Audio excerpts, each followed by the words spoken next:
In 2022, global military spending topped $2.2 trillion, more than the total economic output of all but the largest 7 countries in the world. Spending by almost all major economies has jumped recently due to the invasion of Ukraine, tensions in the South China Sea, and uncertainty over long-standing military alliances. This represents a significant amount of the world's resources, which have been dedicated to destroying an even more significant amount of the world's resources.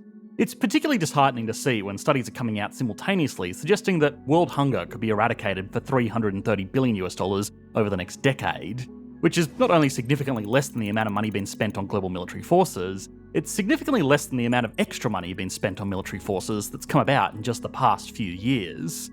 If governments around the world just brought their spending back to rates in line with what they were spending in 2019, then this plan could be fully funded and then some with the leftovers.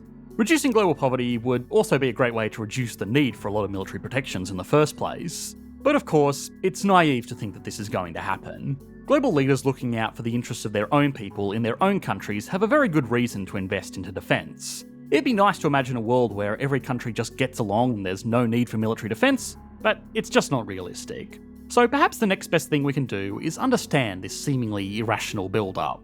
Modern defence spending has as much to do these days with a very specific field of economics as it does with military strategy, and even if that doesn't make wasting resources on tools of destruction that hopefully never get used any less tragic, it does make it easier to plan, and could potentially even give the world a usable framework for rolling back this build-up without having to give up any of the power over potential adversaries or allies.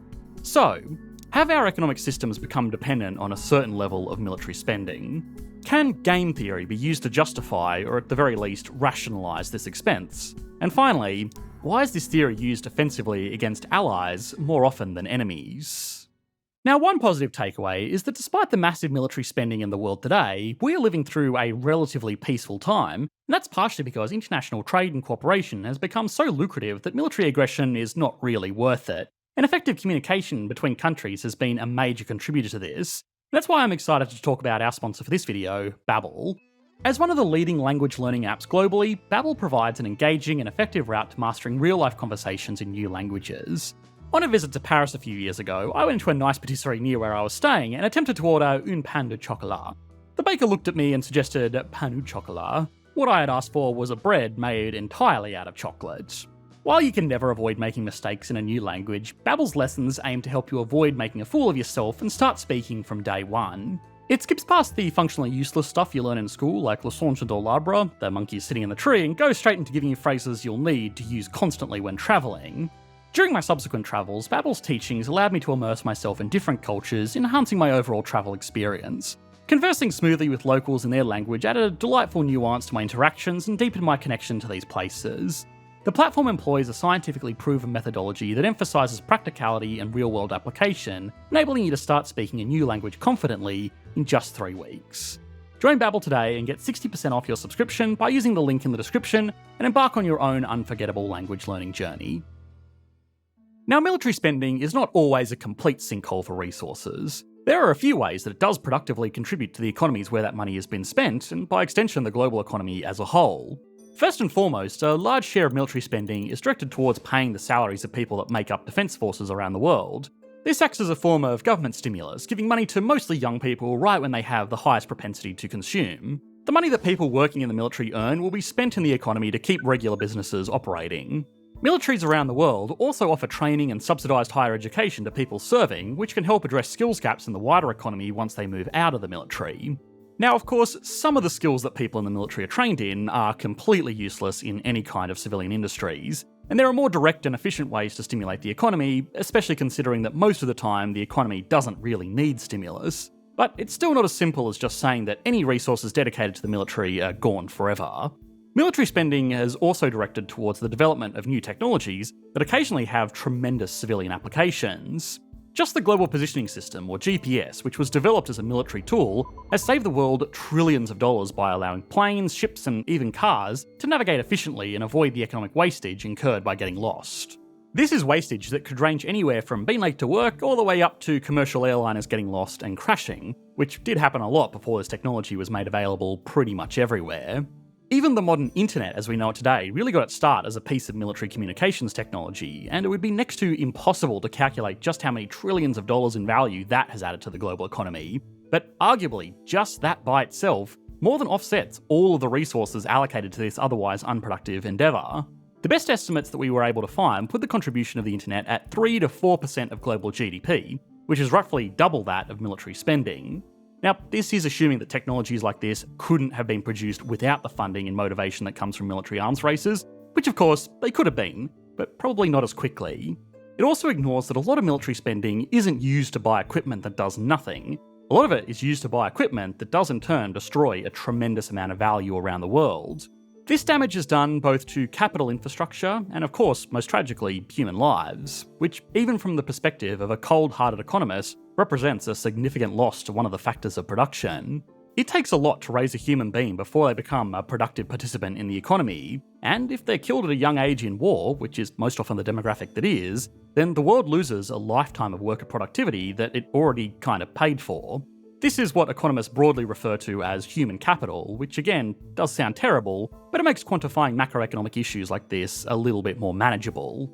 Anyway, armed conflict has destroyed trillions of dollars worth of infrastructure and human capital in just the past 2 decades alone, which have, historically speaking, been quite peaceful. The net cost of all military activities on the global economy is so much more detailed than just the sum total of all military spending. Yes, it does undeniably do some good, and it has made some advancements that we all benefit from every day. But even considering that, the world would obviously be much better off if we didn't dedicate so many resources to destroying things and killing one another. We all know this, and most global leaders don't want to have to use violence, but they still waste these resources because of motivations that can be mapped out using game theory. Game theory is a part mathematical, part social study that lays out the most logical course of action for rational participants to take given a certain situation. The most famous example of this is the prisoner's dilemma. I know most of you watching have probably heard some variation of this before, so in brief, the thought experiment is that 2 criminals are arrested and put into 2 separate interrogation cells. The police only have enough evidence to convict them of minor crimes that would give them each 1 year in prison, but they suspect they are guilty of crimes that could give them 10 years in prison if only they could get a confession. The police give them the opportunity to rat out their co-conspirator in turn for getting their 1 year sentence thrown out or a reduced sentence of 5 years if their buddy also rats on them.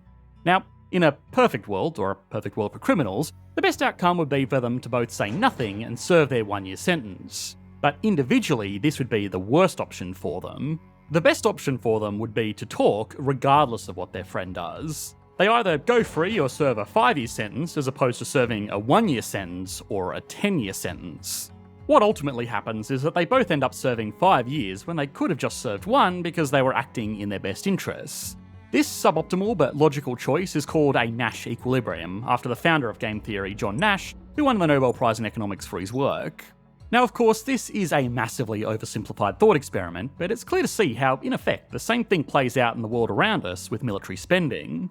The optimal outcome for governments around the world would be to spend as little as possible on their military, and instead dedicate those resources to more productive public services, or just demand lower taxes from their citizens.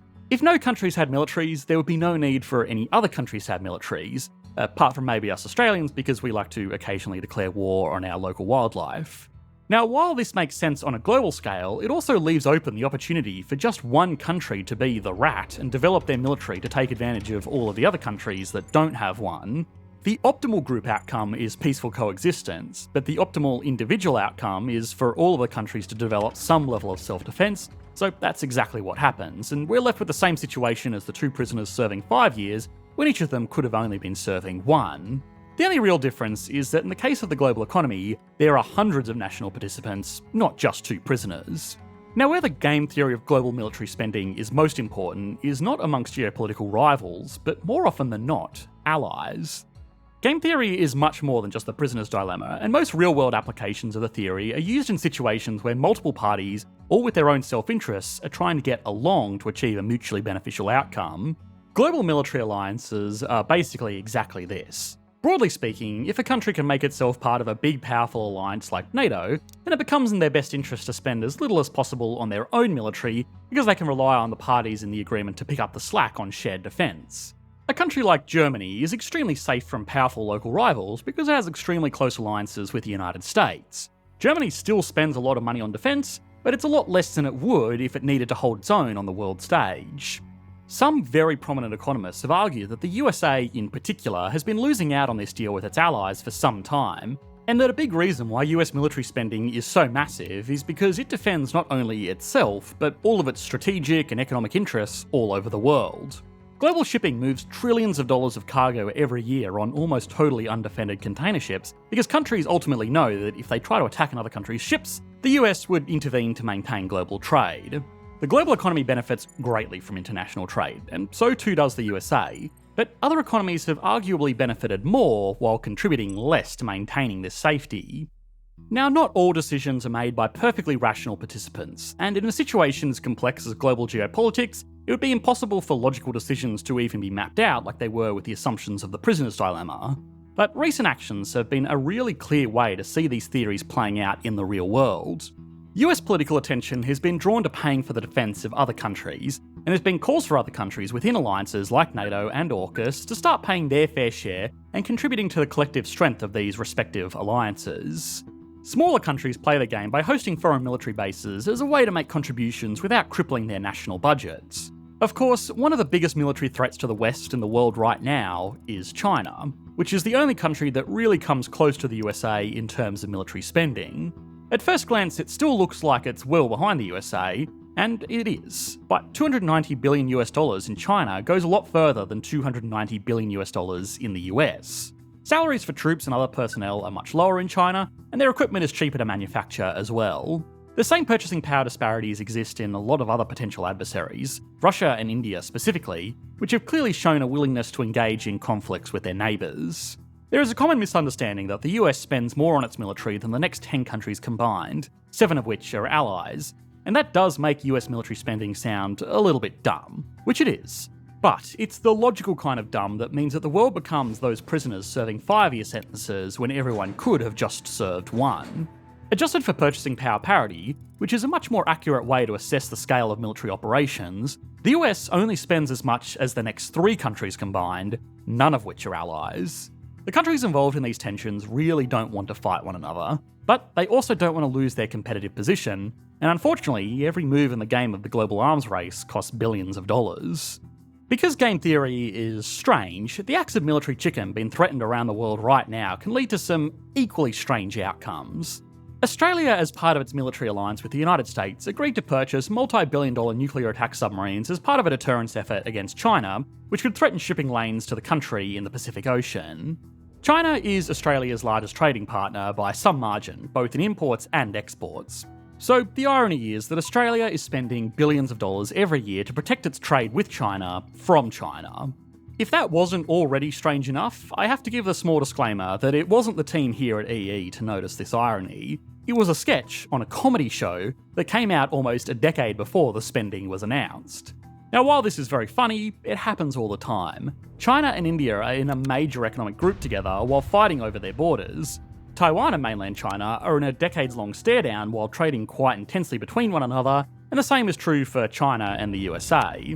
It's irrational, but it's rationally irrational, so at least if economists can't get countries to stop with this wastefulness, they can use game theory to find outcomes that are slightly less terrible.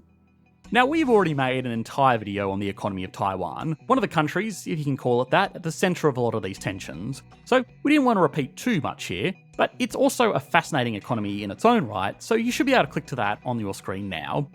Thanks for watching, mate. Bye.